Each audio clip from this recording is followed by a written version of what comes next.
Mr. Dark Lord, the Aura Farmer himself, Darkrai is one of my favorite Pokemon of all time and undoubtedly a fan favorite. I used to have an XL card of him back in the day, and somehow while moving through houses it got lost in the process.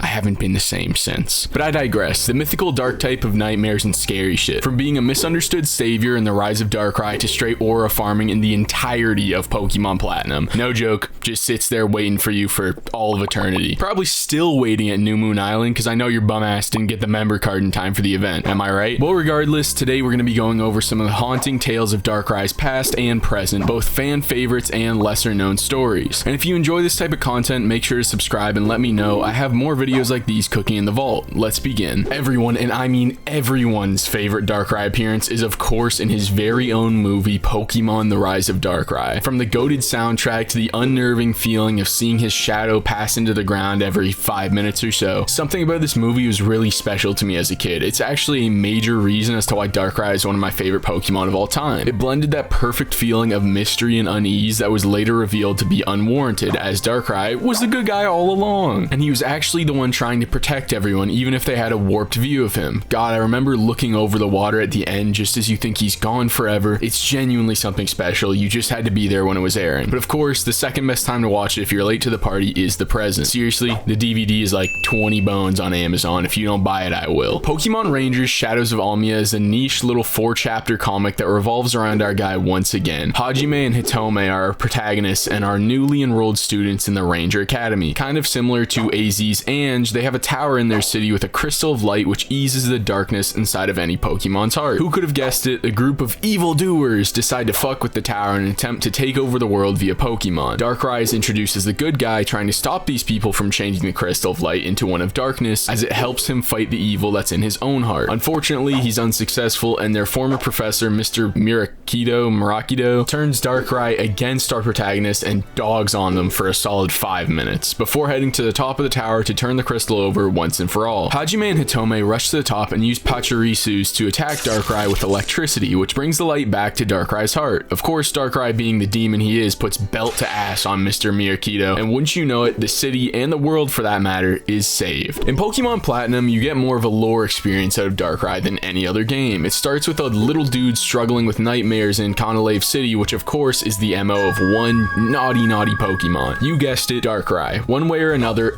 cheats perhaps, or legitimate means like an upstanding member of society that you are, you find yourself with a member card that allows you to take the SS Dreamboat to New Moon Island. Darkrai just stands there and mogs the fuck out of you, but after you catch him, believe it or not, the little dude stops having nightmares. You save the day, you are awesome. A little bit underwhelming for what is arguably the one experience with Darkrai in the games where you actually get like a little bit of story, but it's better than nothing at all, I guess. PokéPark 2 Wonders Beyond is a little bit of a deep cut. To the 3 people on this earth who played it, this is probably going to be such a wonderful nostalgic experience for you, and for all the normal people, you're about to witness peak. The main pieces of the story puzzle are Zekrom, Reshiram, Pikachu, and of course Darkrai. Essentially, inside of this new PokéPark that Pikachu and his pals arrive at, there's these secret portals that lead to Wish Park, advertised as buckets and buckets of fun. How could you not want to go to Wish Park? Well, you fell for it, buddy. Darkrai got your ass too. Wish Park was created by Darkrai in order to trap and entrance Pokemon to stay with him, as being the Pokemon that causes nightmares creates loneliness, as you'd probably assume. Low-key a sad story. I kind of feel bad for dude. Basically, a dark vortex emerges due to the 2 dimensions merging, which according to Reshiram spells the end of the world, aka the PokéPark and Wish Park. But Pikachu and his friends have what it takes to stop it. They just